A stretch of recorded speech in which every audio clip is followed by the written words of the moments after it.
Welcome to the Gay Buddhist Forum, where teachers from all schools of Buddhism offer their perspectives on the Dharma and its application in modern times, especially for LGBTQI audiences. These talks are offered freely to the world and made possible by appreciative listeners. If you would like to support our efforts to share the Dharma with underserved audiences, please visit gaybuddhist.org. There you can donate, find a list of upcoming speakers, or enjoy many hundreds of these recorded talks dating back to 1996. Well, I'm very happy to be back with Gay Buddhist Fellowship again. It's always good to be here. If I'm a little gravelly this morning, it's because I'm having an allergic reaction to something, not in this room. It started yesterday. So I hear it in my voice and I cough sometimes. I'm not sick. Most of you know me well enough by this point to know that I really like quotes. I like Buddhist quotes and quotes from other spiritual traditions that reflect on what we call the Dharma, but it's just the nature of things. And I heard a new one which inspired this talk. Heard a new one recently, and it's from Dilgo Khyentse Rinpoche, who was a contemporary of the Dalai Lama. He was run out of Tibet at the same time that the Dalai Lama was. Experienced quite a lot of hardship. But he was asked once, after a talk, what is the purpose of the Dharma? And his reply was, it's all about making the best of a bad situation. So the Dharma is for times like this. Whatever your bad situation may be, it might be oppressive politics, it might be floods or fires, it might be some scary diagnosis or loss of a loved one. But one translation of the dukkha, actually one of dukkha, the word dukkha, which is traditionally translated as suffering, but a translation that I prefer is unreliability. Dukkha is unreliability. So unreliability, that's a pretty good summation of what's going on, right? Either in our personal lives or in the world at large. A lot of dukkha. So Dharma is not about trying to change the world, but rather altering our reactivity to a bad situation, whatever that bad situation might be. A lot of folks have been pondering, a lot of my friends have been asking the question, what should I be doing right now? What should I do? And the Buddhist response, properly, is rather unsatisfactory. Get back on the cushion. When we ask, what should I do? We're often talking about taking action to change or control some unsatisfactory situation. So suggestions for action are ubiquitous, whether it's healthcare issues or politics or activism in the world. And there's a great many people that have more expertise than I do in answering that question. Those answers might not be so easy to implement, but there's a lot of answers.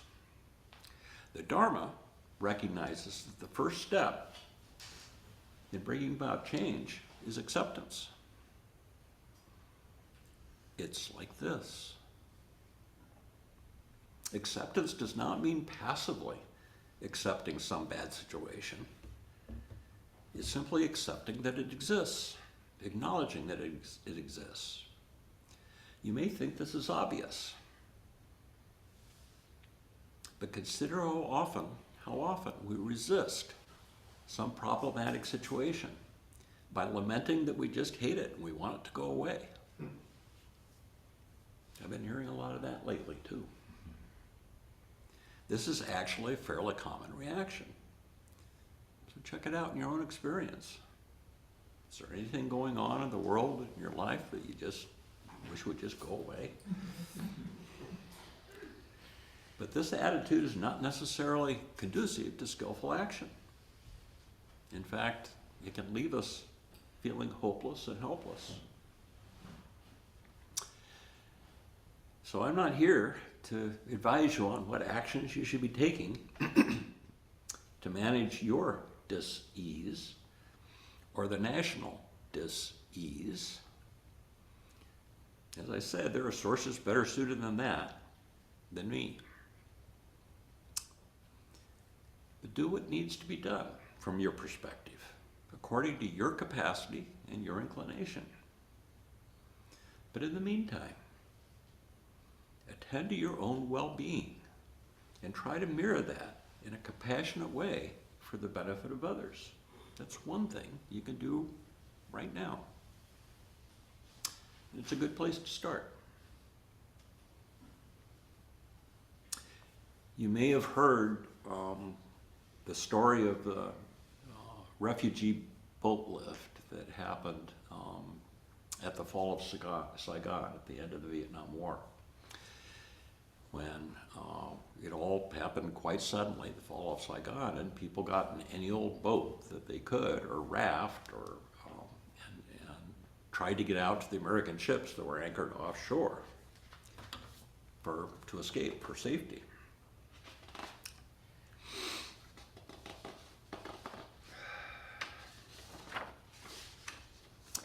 And because so many people were trying to leave at the same time, the boats got overloaded. And when the passengers panicked, they often sank. But it was observed that if there was just one person on board that sat quietly meditating, that boat was more likely to remain upright and survive. The lesson that Thich Nhat Hanh drew from this story is this: if you want to help, be that person. The purpose of the Dharma is to make the best of a bad situation. And there you have it, a succinct summation of why we practice is any. Of course, the word Dharma, which is a Sanskrit word, or Dhamma in Pali, has a variety of meanings. It encompasses the teachings of the Buddha, which are really just a way of describing the nature of things. Its nature itself, so biology is Dharma. The laws of physics are Dharma. And it's a practice, the practice of bringing ourselves in harmony with the nature of reality, or maybe the reality of nature. It seems to me that we could all benefit from grounding ourselves in reality in these crazy times. I'm certainly finding it helpful. Doesn't it just seem like there's a generalized detachment from reality in our world all of a sudden? Just consider all the people walking down the street looking at their phones in our own neighborhoods. We seem to have a preference for cognitive distraction over reality. Just walking down the street's not enough. We need extra distraction, which may or may not have anything to do with reality. The problem is once we detach from reality, we become easy to manipulate. In Buddhism, this is called delusion. One of the Buddha's radical insights that informed all his subsequent teaching, he taught for more than 40 years, is that being in harmony with nature is not a cognitive activity. Practicing the Dharma is not about thinking in a different way or getting some information.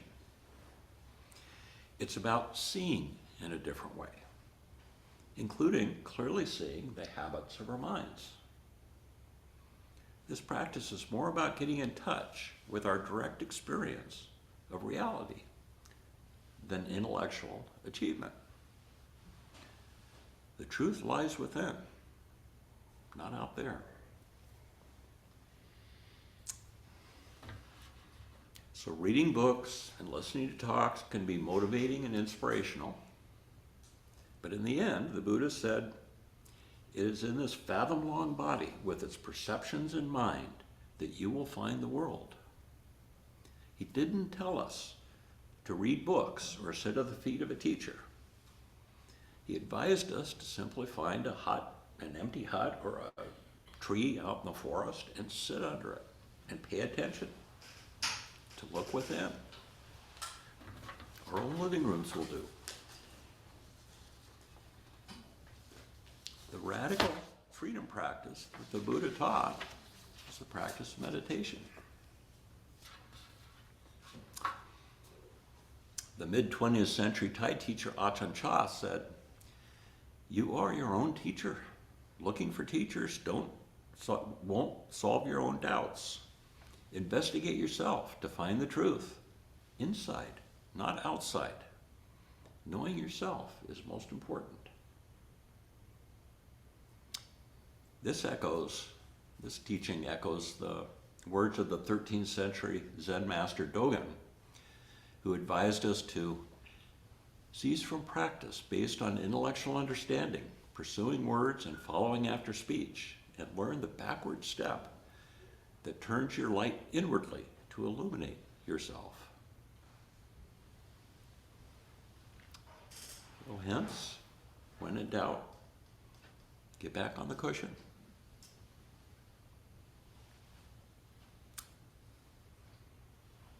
When I give talks about meditation as a skillful response to difficulty like this, I'm sometimes called out by non-practitioners who perceive meditation as mere navel-gazing that accomplishes nothing. We Westerners in particular tend to think that if we're not busy doing something, if we're not producing or consuming or getting something or making something happen, then we're just wasting time. Thich Nhat Hanh countered that meditation is not an evasion. It's a serene encounter with reality.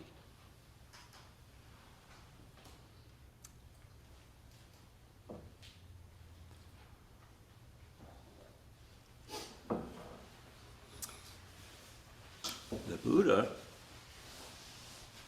taught that believed that reality can only be personally experienced through our 6 sense doors. So it's fairly easy to define reality from the Buddhist perspective.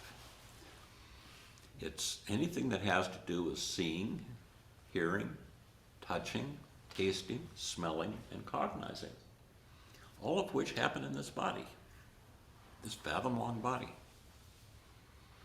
Cognizing is a uniquely Buddhist addition to this universal list. Many traditions recognize the 5 sense doors, and the Buddha said there were 6. And cognizing was the 6th sense door. It doesn't mean thinking, but rather the experience of noticing thoughts and feelings arising and passing away. In our direct experience of the present moment, fleeting thoughts arise uninvited and are met by consciousness in the same way that sounds arise uninvited and are met by ear consciousness. The sense door of the ear. It all happens in a blink of an eye. A thought comes and goes, arises and passes. We don't invite it. They just happen. You might have noticed that in your meditation this morning. Maybe you noticed a lot of them. That's not a problem. That's just what the mind does. That's just cognizing. Thinking, on the other hand, happens when we attach or cling to those thoughts or sounds. Thinking distracts attention and lures us into the past or the future, more often than not. Suddenly we find we are no longer present when we're thinking. So thoughts aren't a problem in meditation, and there's nothing wrong with thinking. should just be noticing what's actually going on. The Burmese teacher U Tejaniya notes that we tend to get lost in concepts. We need to see the difference between the concepts we use to create a convincing picture of reality and reality itself. Reality is always paired with the concepts that we lay over it. Craving and aversion pay attention to concepts. Wisdom pays attention to reality.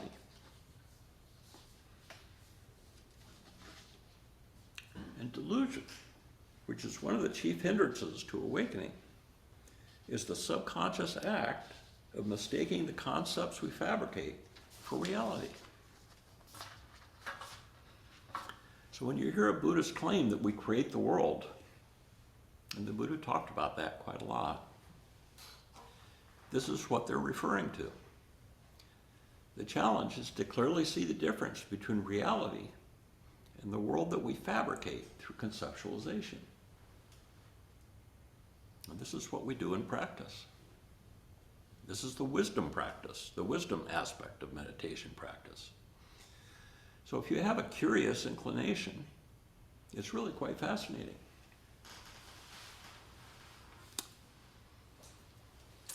The German monk and academic Ananio reminds us that meditation is not about creating any experience. It's about how we relate to experience.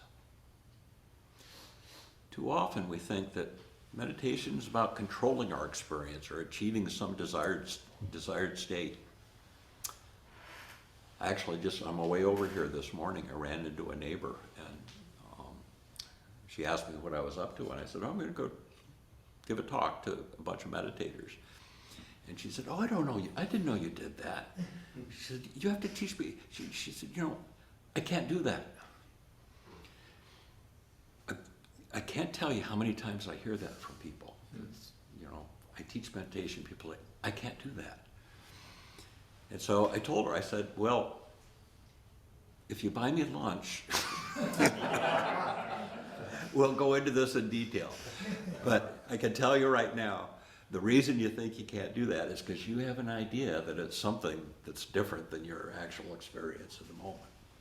You think something different should be happening in your experience when you sit down and meditate. So you can do that. You just have to let go of that idea. It's not skillful practice. As Adyashanti says, one of my very most favorite Buddhist quotes, it's not what you think. It's much, much less. It's helpful in meditation practice to let go of our ideas about what we think is supposed to be happening or wish to be happening, and simply accepting whatever arises in our experience without prejudice, including a chaotic, busy mind or an uncomfortable body. So after some 50 years of not very dedicated practice, I've come to the conclusion that most of my problems arise out of overthinking, speculating, fearing, fabricating meaning, which may or may not have anything to do with reality. One delusion that we propagate is that reality is to be found somewhere outside of ourselves. We imagine that we are assaulted by world events, or interpersonal conflict, or illness, or old age. We blame our problems on outside circumstances rather than on our own reactivity. U Tejaniya points out that nobody outside of this mind can upset it, make it angry, averse, afraid, happy, joyful, or grateful. Nobody outside this mind triggers it. The mind is responsible for its own feelings, gladness, and its own suffering. Or as Joseph Goldstein puts it, somewhat more bluntly, we are 100% responsible for our own suffering. This is the second noble truth, the origin of our dissatisfaction. You may have heard the Buddhist aphorism that pain is inevitable, but suffering is optional. But likewise, nobody can alleviate your suffering but you. Dharma teachers can point the way.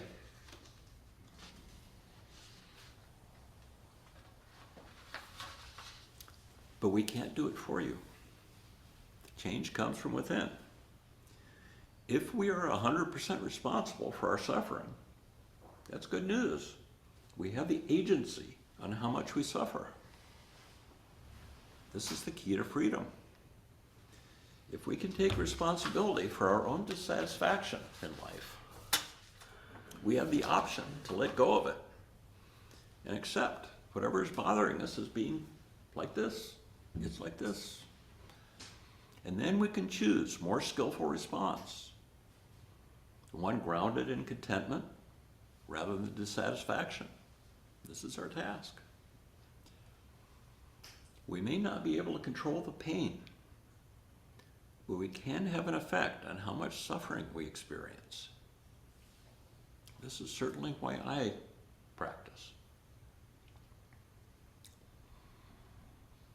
I may have shared with you before an insight that I had a few years ago during the pandemic.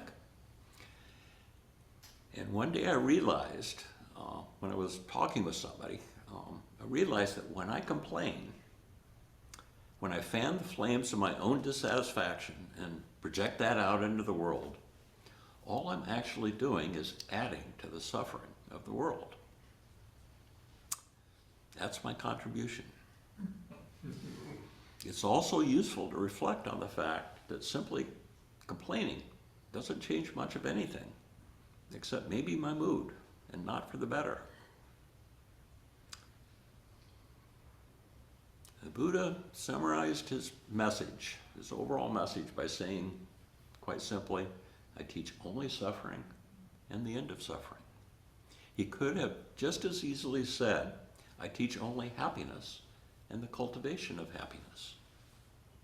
It's just the flip side of the same coin.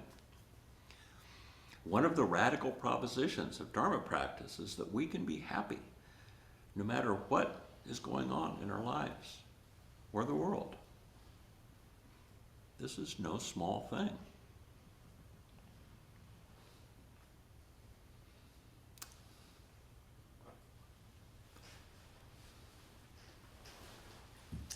Mahagosananda was the head of the Buddhist order in Cambodia during the Khmer Rouge genocide of the 1970s. Nearly all of his fellow monks, along with 25% of the population of Cambodia, were murdered in just the space of about 4 years. And yet, he was later quoted as saying, if you can't be happy in spite of your troubles, what's the point of practice? This outlook is shared by many famous Buddhist teachers who have witnessed great hardship, including the Dalai Lama and Dilgo Khyentse Rinpoche. For them, happiness is not dependent on having the right conditions.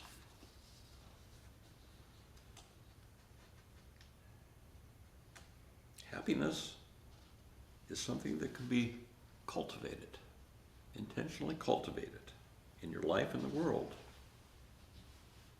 Happiness in our tradition is the absence of the poisons of greed, aversion, and delusion.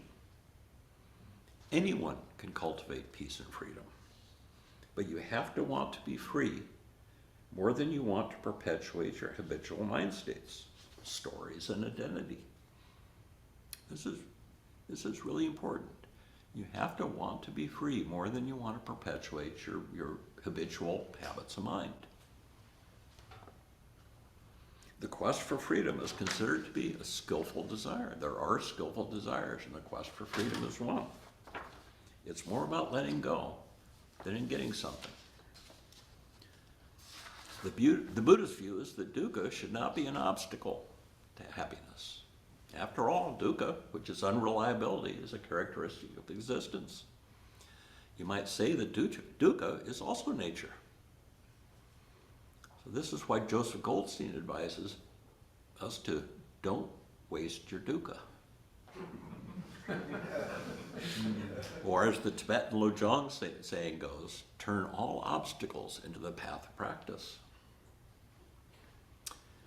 The unreliability of the world order is particularly apparent in these times. Many of us are feeling a sense of vulnerability, and that arises from that unreliability. This in turn can turn into fear or anger. It's understandable that these feelings arise, but we don't have to become overwhelmed, and we shouldn't put too much stock in what might happen in the future. When I find myself trying to predict the future, I remember the Buddha's saying that whatever you imagine will happen will always be other than that. So as I said, this doesn't mean passively accepting the slings and arrows of outrageous fortune. It's skillful practice to be discerning, to attend to whatever bad situations we can change and accept, if only for the moment, those that we cannot change. As the Serenity of Prayer suggests, wisdom is about knowing the difference. And if anyone still thinks that meditation is an evasion, I point to the example of the Japanese samurai. They were warriors, but they were also meditators. And to prepare themselves for battle, they meditated in order to focus their attention on the task before them. Maybe a more appropriate example would be today's elite athletes, Olympians, who do the same thing.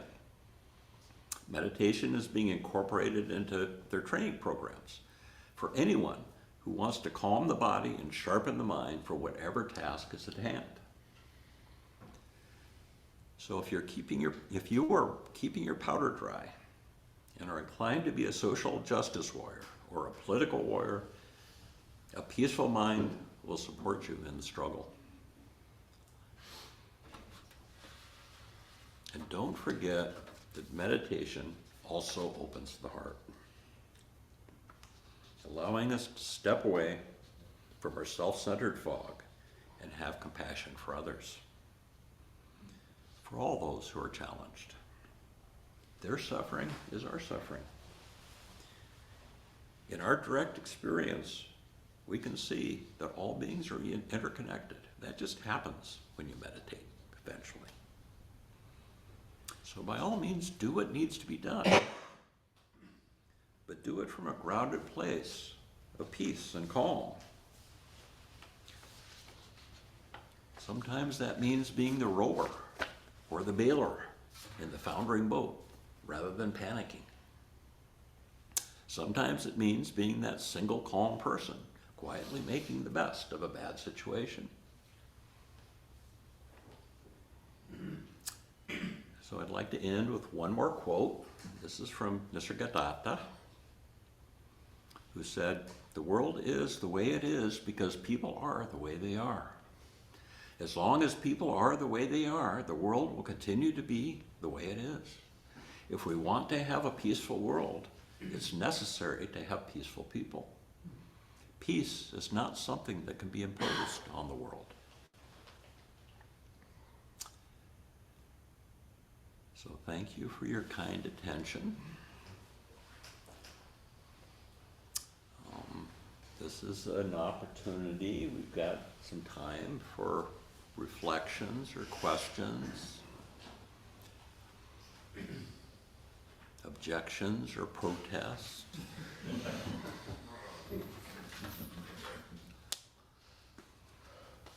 That bring up anything for you? Please, Jeff. David, this is a wonderful talk, and don't waste your dukkha is definitely my new bumper sticker mentally. It's true, you know, well, there's a whole path called karma yoga, which is taking your life circumstances, like, and using those as grist for the mill, you know, and that means more awareness and less identification, of course, but ultimately changing how we incline our mind toward things. Stephen Levine used to say, we stop the war in the checkout line. And I think that really sums it up, you know. Irate people in the checkout line don't help the checkout line go faster, you know. I think the more we could be non-reactive in our life, the more peace there's going to be, and capacity to understand and intervene. So, thank you. There's a lot of good quotes. Couldn't agree more. And also, when we're non-reactive, we mirror that for other people. Mm-hmm. Yes, we're like an environment. Right. So you're actually impacting the world Yeah. in a big way by being non-reactive. Yes. Yeah. Yeah. So yeah, thank you for that. Yeah. Thank you. Well, that's my question, David. Sure. Do you have any tips for cultivating non-reactivity? I mean, Yeah, well, you did it this morning in meditation when you were sitting. I'm projecting here, but when we're sitting and dealing with whatever garbage your mind produced in meditation, and if you didn't react to it, you didn't think, "Oh God, what am I thinking?" That's the practice. So that's what we actually do in meditation practice, is we practice non-reactivity. And there's many different ways of doing it, but one of the most simple meditation instructions is just that when you find yourself drifting off into thought or getting caught in some story, come back to your breath. Just bring your attention back to your breath, meaning you're letting go of that story or letting go of that thought and coming back to your breath. That's practicing non-reactivity. We are fundamentally reactive. A really important thing to keep in mind when we're talking about this is don't be reactive to your reactivity. Don't beat yourself up for being reactive, because that's just human. We just are. But notice when it's happening, and the other thing is notice the pain that it causes. Notice that it causes dukkha. Anytime I'm thinking I don't like this or that should be different, or I'm being judgmental about something, that's a little bit painful. So the practice is to simply notice in a non-judgmental way what's going on. we have a question online. Sure. Steve? Yes, hi. Well, thank you so much for your talk. And I couldn't help but think that your talk was so simple but comprehensive and profound. I've been trying to encourage my partner, who is very reactive in various ways, to take a look at Buddhist practice. And so I'm going to share this talk with him. I think it really gives you a wonderful introduction, ABC basics of Buddhism, but covering a lot of territory at the same time. So thank you so much for that. Well, thank you, Steve. Yeah, and it may or may not land well with your partner. That's one thing that we can't control, is how other people are going to respond to any idea or any talk. But so good luck with that. But start at home. You just start with your own example. Yeah. Thank you. Hi, David. Hi. Thank you for your talk. Thank you, I Matthew. agree wholeheartedly with what Steve's synopsis of it. One of the images that really connected was the boat, panicked people. And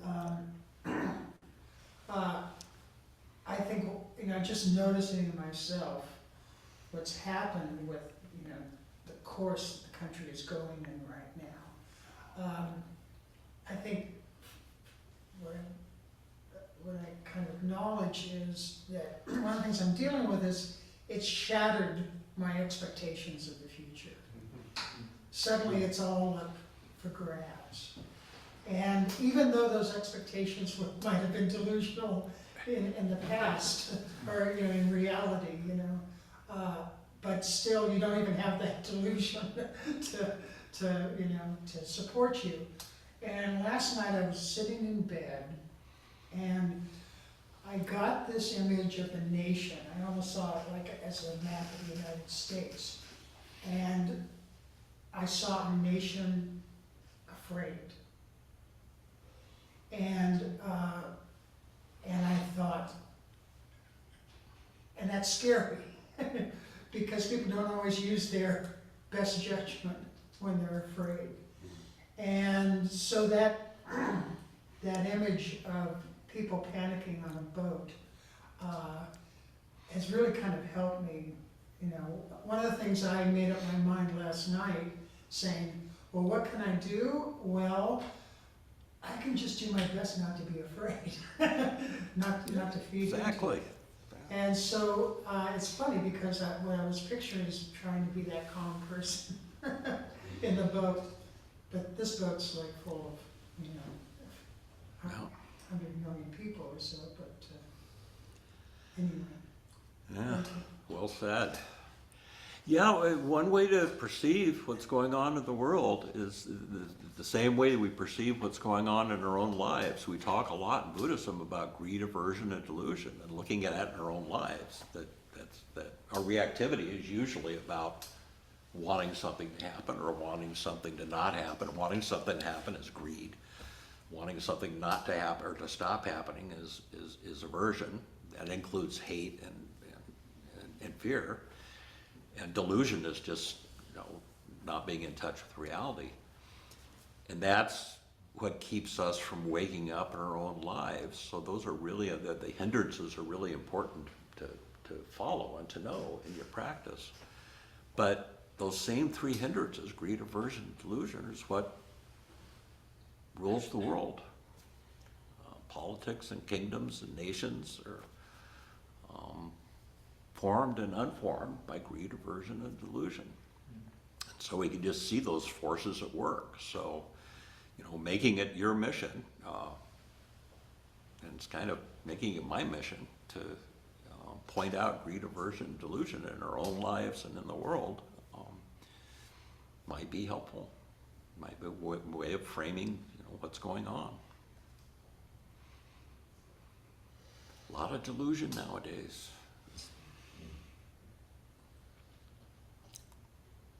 Complaining really doesn't help either. It's a direct Complaining doesn't help. inflammation of suffering. Yeah. It's just, I just find it so helpful. There's one of my favorite Buddhist teachers is an American monk who is now retired and living in Thailand. His name is Ajahn Sumedho, and he made famous the phrase, because he uses so much, the phrase, "It's like this." People will say, how do I deal with this situation? Or how do I do, he just says, it's like this. And that's not a passive acceptance. It's an acknowledgement that this is the way things are. We tend to have so much resistance, and that's reactivity too. That's another face of reactivity, is our resistance to the way things are.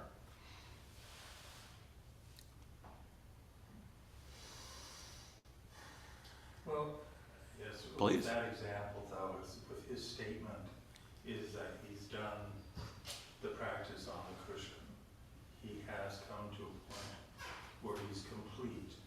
He's contented with his content of his consciousness and the childlike exploration that he did on all his sensory input and creative process of either creating his own dukkha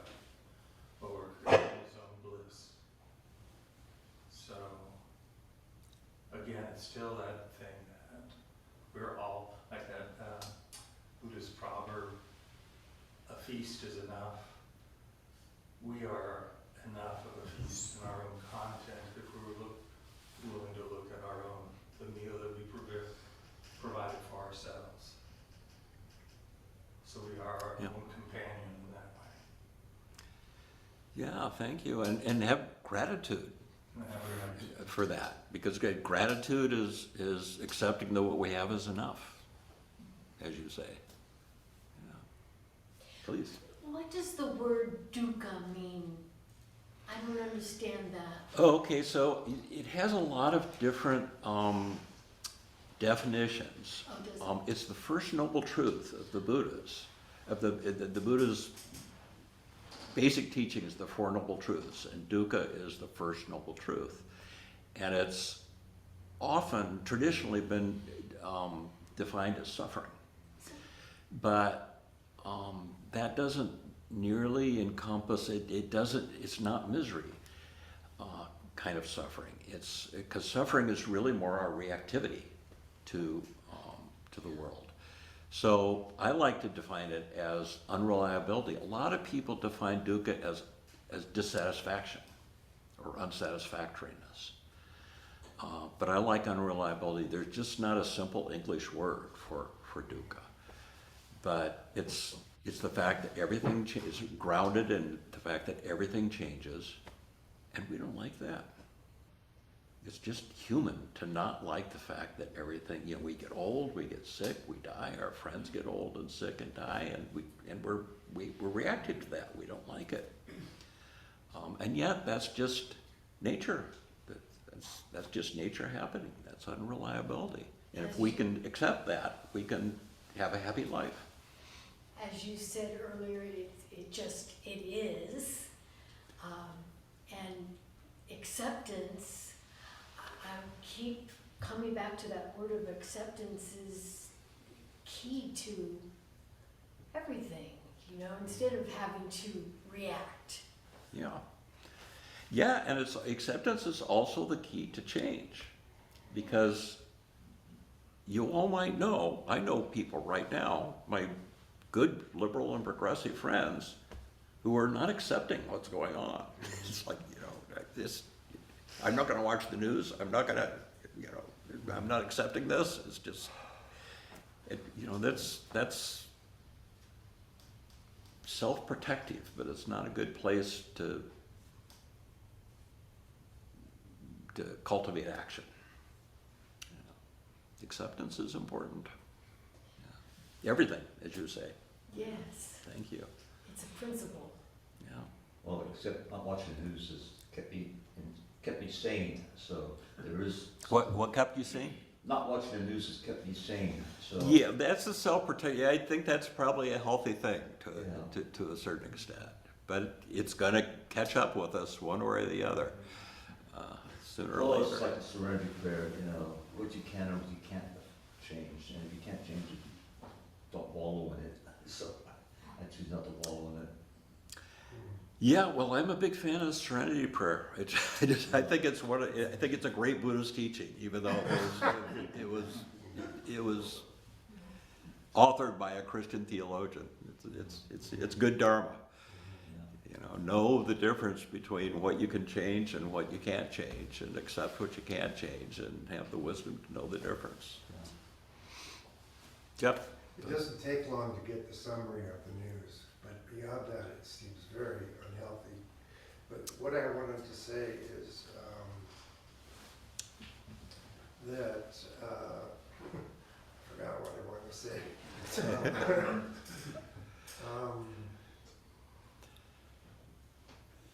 Maybe it'll come back. It'll come back. Yeah.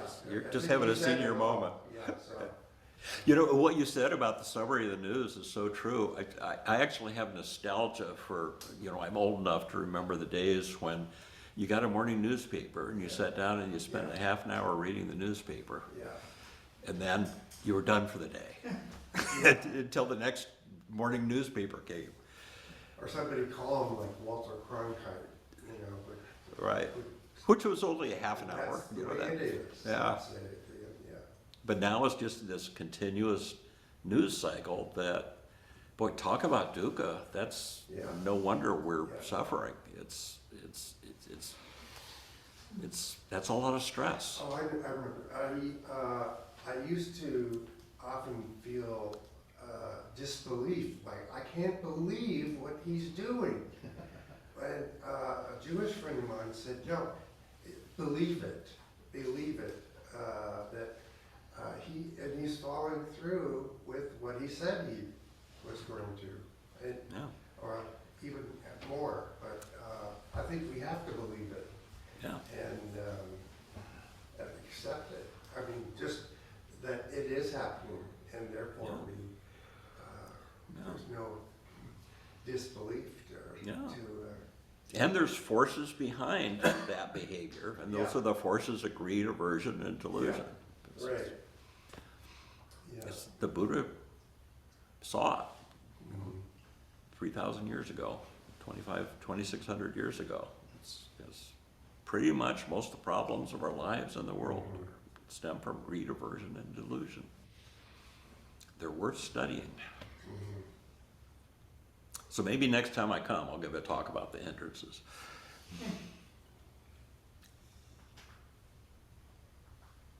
Anyone else? Anybody in the Zoom room?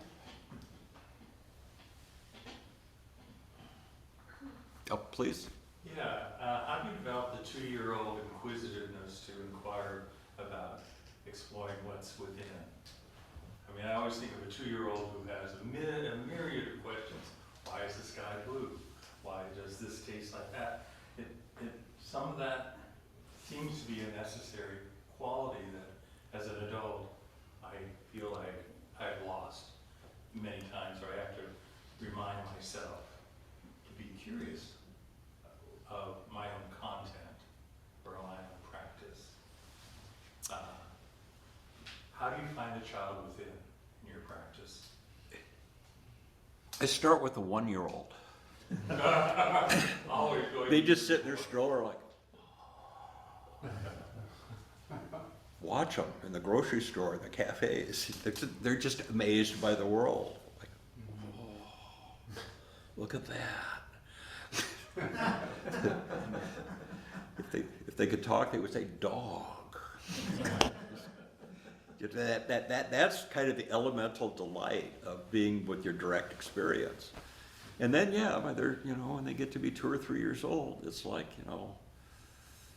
who's that dog belong to? Yeah, mine. Mine. Right. That's where greed starts. Right. God, that reminds me of a story James Braz, the teacher, tells about his son when his son was very small. And it was middle of the summer, and they had a bowl of strawberries, and his son was just, shoving them in his mouth faster than he could chew them up.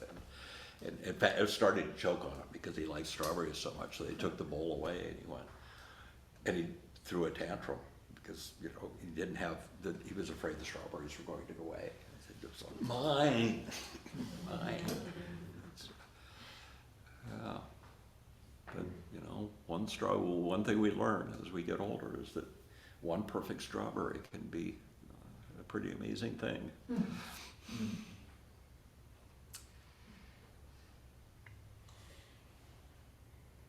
We out of time? I guess so. I think so. Thank you, David. Thank you. Great discussion, great questions and comments. Thanks so much.